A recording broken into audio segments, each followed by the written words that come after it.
The best is keeping a positive attitude, being patient, and taking your time.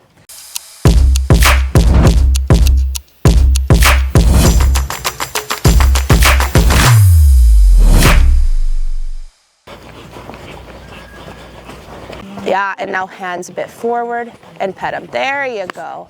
Good. So gallop, gallop, gallop. Think you really feel the jump from behind. Tuck, tuck.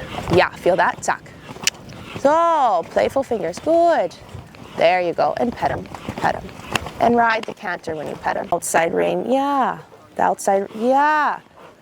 Yeah. Keep your outside rein. Ride him. Yeah. It doesn't matter. Yeah. Keep him up there. Yeah, keep him up there. Focus on your left rein.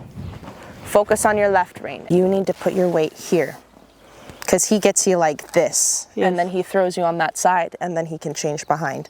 Really focus here, like you're gonna put this toe into the sand, the ball of your foot, not the toe, but the ball of the foot in the sand. Be firm on that you put your weight here. So he wraps around you to the outside rein. Because he gets you twisted and then it looks like this, you know? Yeah. Then you're riding down the long side like...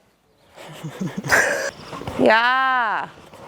Yeah. Now come through. Ride him into the hand. Yeah, good. There you go. And then at some point take a break. Don't think too much. Play with your fingers. Collect. Keep the outside rein. Sit on your bum. Keep going. Keep going. Play with your fingers. Sit on your bum. Collect. Collect and walk. Yeah, that's...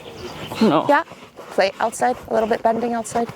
Sit on your bum, playful. Weight in your foot, sit on your bum. Yeah, it's okay. It's okay. That's hard for him, huh? Yeah, also for me. Okay, but if it wasn't hard for us, then we'd all go to the Olympics, huh? Sad. But then when you try to make the correction, he's like, oh, that's too hard. Yeah. You know? Yeah. And that, you know, for when you want to move up the level with him, and especially like now that you said you've been training the changes and stuff, now he's just going to swap a change whenever it gets too hard. So you have to be very disciplined that he stays between both your legs and your hands and connected to the outside rein and cantering through on the outside hind leg. Yeah. Even if he takes the bit and jumps or changes, it doesn't matter. Stay sitting, stay calm, stay patient, and just encourage him to keep going forward and connect the left hind leg to the left outside rein. Yeah. And then when he connects it, then you can get soft. Yeah. And then when he loses it again, you say, hey, wait a minute, stay here. And it's not pulling, you're not pulling. You're like, it's like you're giving the rein a hug and you're just waiting. Yeah. You know, and then when he gives, then you can get soft. Yeah. Without throwing away the contact. It's a fine line between having nothing and having too much. But it's good. And then when you can do that, then everything gets easier. You know, your canter pirouettes. Yeah, that's what I don't get, because the right ones are really a lot better than the left ones. But the gallop on the left is better than on the right. Okay, show me. Oh my God, today won't be this way. Come, and soft, and soft. And then again. Control the outside line. Sit, shoulder down on the outside. Yeah. Play with your hand and out and out and out. Activity. Come. Active. Active. Outside rein. Inside handing a little bit. Inside. Yeah. Keep going. Keep going. And now turn. Canter. Right. Yeah. Right into it. Right into it. Right into it. He just stops. Yeah. But he has to keep going. Keep pushing. He does just stop, but your leg has to say go. Forward. Yeah, I'm trying. Yeah. Bring the shoulder. Now, a little bit outside flexion, bring the shoulder towards me. Yeah, outside leg. Ride him forward, turn the shoulder in. Yeah. Like leg yield towards me. Leg yield towards me in the canter. You cannot. And now leave him alone. Good. And come again, turn the shoulder. With the outside leg supports him. Turn, and out, and out. Zoll. Good. And now come with the canter. Turning. Forward. Don't stop him too much. It's too collected. Ride more forward in the canter pirouette. More forward. Forward on the hind legs. Forward but on the hind legs. Turning. Canter. Can I just like canter him one time a little bit more like forward and long, because I think he's like stuck in his body and don't know what to do. Yeah.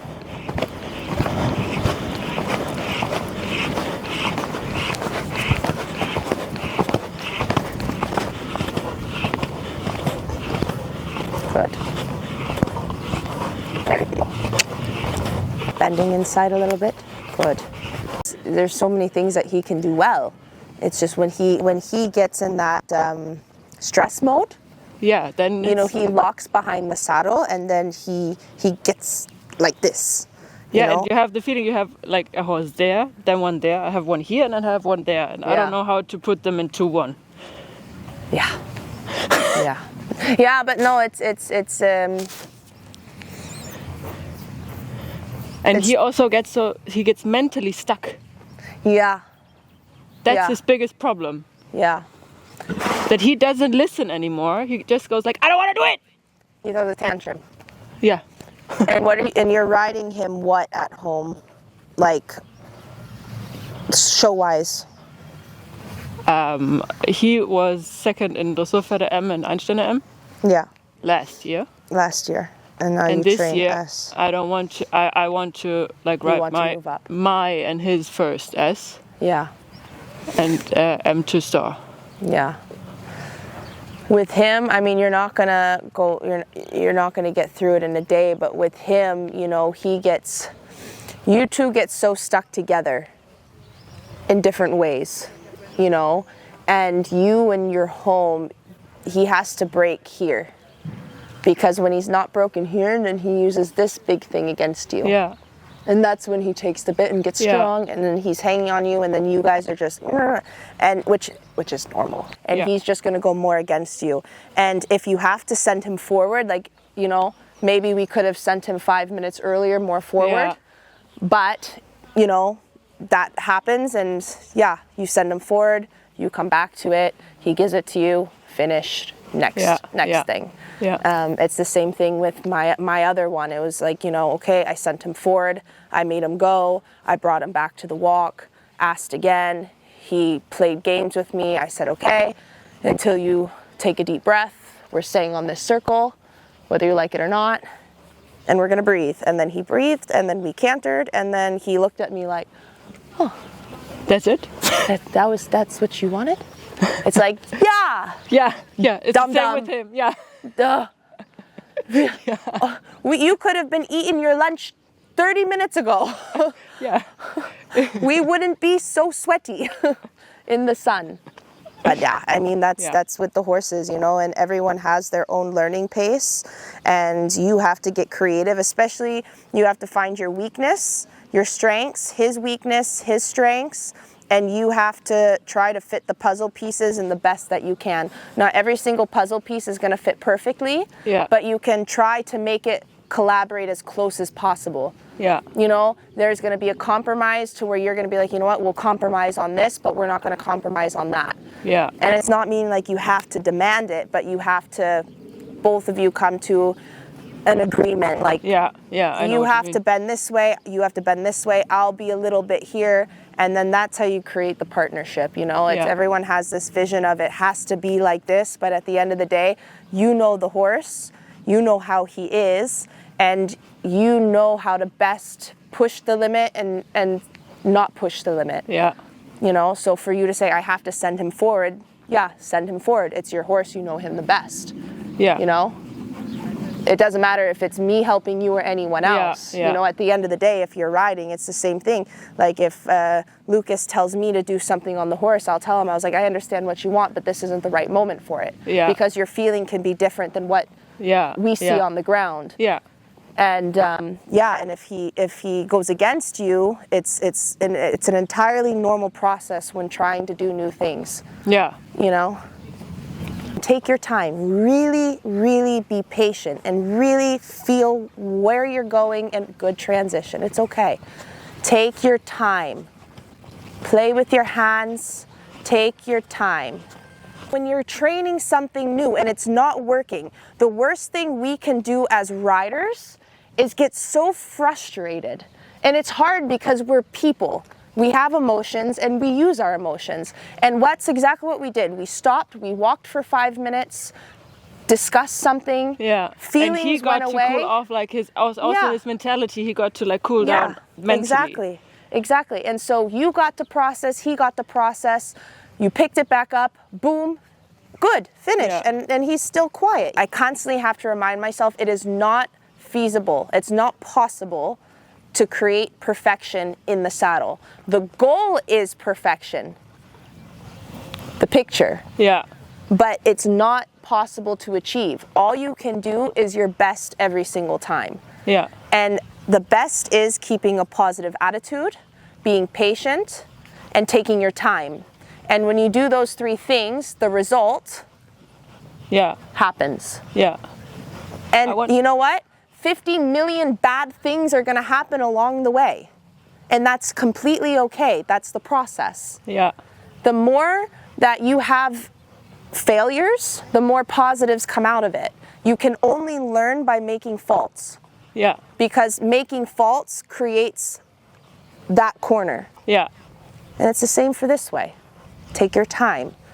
Listen to him. Think about you. Good. And take your time, breathing and thinking canter. Yeah, play. Take your time. Sit in the saddle. Keep them in front of you. Play with your fingers. Don't get stuck. Yeah. Click it. Supple in your fingers. Good. And try to turn him with your seat. Take your time. Leg. Take your time. Yeah. It's good. Baby steps. Yeah. Don't wait too long. Take your time. But was it like too It's collective okay. or was it It's good? okay. Okay. Maybe a little bit. Play with your fingers. Take your time. 4 really nice steps behind. Under and turned. Yeah. Maybe was it perfect? No. But he gave you really nice steps behind and he got round instead of changing behind. So instead of asking for the full pirouette, you're like, you know what? He didn't change behind. He came really under. I was able to make a few turns. That's good enough for me. Yeah. And then every single time, always a little bit more. Yeah. Always a little bit more. And if you hit to a place where you have to go back a few steps, go back a few steps, and then the next time a little bit more. Yeah. You know? Yeah. Don't sit and think for the feeling of what it should be. Yeah. Work on what the feeling should be. Yeah. You know? And then when you take your time with it and you get the feeling of his rhythm, and then you can feel it, and then you can start pushing it more and more and more as time goes on. But in the meantime, while you're training for it, it's better that he learns to take it step by step and around your body instead of just going, phew. Yeah. That's good. It's good. And you know, you had moments today that were tough and confusing, but at the end of the day, the results came out good. Yeah. And that's what matters. Yeah. So for me, I would be completely finished now. Yeah, I also wouldn't trot him or gallop him again. No, because now he's drying off with the work now again, like yesterday. Yeah. And that's what's important. He's relaxed, the ears. He's not, you know. Yeah. It's good. Yeah. You know, and you know, it gets to those moments where you're like, this is really shit work. You know? Yeah, sometimes I feel like, because I really think he's a really good horse. And sometimes I sit on him, and especially when I have the feeling it's like 4 or 5 horses under me, that I really make him kaput, you know? Yeah, but you know, you are learning a new level together. Yeah. And the most fun about that, and I'm also experiencing it myself with all of my, you know, because I have a lot of horses that went from 4 and now are 5 and 5 and 6. Yeah. And, you know, like we're all making mistakes. And, you know, with my 6-year-old mare, you know, she has an interesting body, you know, and I have to try to find the way that is comfortable for her, but yet in the right direction. Mm-hmm. And, you know, like she's also very ambitious. You come across the diagonal and she knows the flying change is coming. She's like, flying change. And if I move in the saddle, then she's like, oh, change. It's like, no. And then I have to walk. And then we get stressed and the walk goes crazy or something. Yeah. And I'm just like, you know what? I have 2 options. I can either take a deep breath and take a pause right now, or I can just keep getting after her and getting after about this one thing. And I'm human. Sometimes I'll just go directly back to canter and be like, no. Yeah. And then sometimes I'm like, you know what, Brandi, she's learning as much as you're learning. Yeah. I'm also not so experienced in developing certain horses from certain levels. I have a gap year, you know, like I did the upper FEI when I was back home in America, and then I came here and I rode 3 and 4 year olds, and I didn't have so many horses transitioning from 4 to 5 and 5 to 6. Yeah. So I have a big gap. I mean, 4 years old to pre-St. George I won Grand Prix, that's a very big gap to fill. Yeah. And luckily for me, you know, since Lucas came, I have the opportunity now to learn that. Yeah. And for me, I also get frustrated, like, why isn't it working? Yeah. I know how to do flying change. I know how to do this, but the difference is doing this on a horse that already knows versus teaching a horse that doesn't know. Yeah. It's the same for him. You both are learning how to make the next step. He is just as confused and frustrated as you get on where to put your body and what to do at what time. And so if you guys need to take a pause, take the pause. If you guys need to stop and go for a canter somewhere, go and do that. Yeah. Keep it positive, keep it fun, and keep it motivating. Yeah. You know, and if you have to be on him for 45 minutes and 20 of those minutes are mostly walk breaks because you guys need to stop and think, do it. Yeah. It's fine. It's totally fine. You don't have to ride your horse for 45 minutes only doing movements and trot and canter. You also can take 10, 15, 20 walk breaks. Yeah. It's more effective. He just ate a beach full of sand. No. Oh, honey, I'm sorry. But that was good at the end. It's fine. That was good at the end. No? Yes. Mm-hmm.